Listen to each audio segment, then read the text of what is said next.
Hello everyone, আসসালামু আলাইকুম। কেমন আছেন সবাই? তো 20-এর পরে আজকে আসলাম 27 কিলোতে টস দিতে। একটা মাঠ খালি। তো অনেকে হয়তো জিজ্ঞেস করবেন যে আমি কেন শর্ট টসগুলো করাই। শর্ট টস করার কারণ হচ্ছে ভাই, আমি যে এলাকায় চট্টগ্রাম থাকি সেই এলাকায় হচ্ছে পাহাড়ি এলাকা। দেন আমার এখানে অনেক টাফ।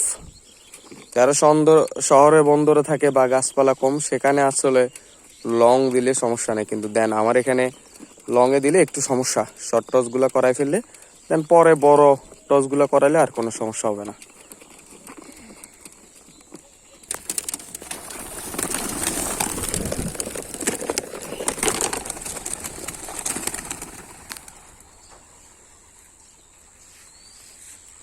তো ফাইনালি ছাড়লাম।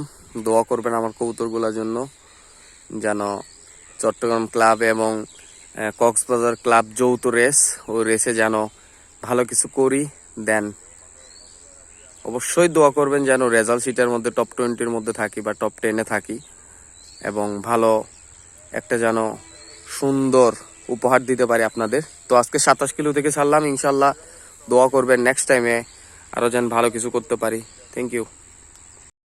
আলহামদুলিল্লাহ, ফাইনালি দেখি যে আমি আসার আগেই কবুতর আসছে।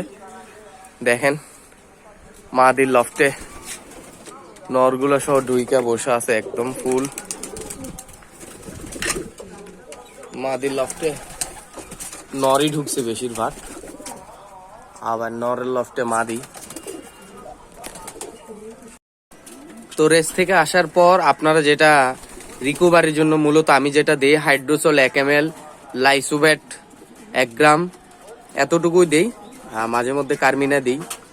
তো দেখেন খাচ্ছে। আর রেস বা টস থেকে আসার সাথে সাথে পানি দিবেন না, একটু পরে দিবেন, ধরেন 5-10 মিনিট, আধা ঘন্টা পর দিলে সমস্যা নেই। তো ওরা আসার পর একটু খাবার দিলাম, হালকা সকালের নাস্তা। দেন হচ্ছে যে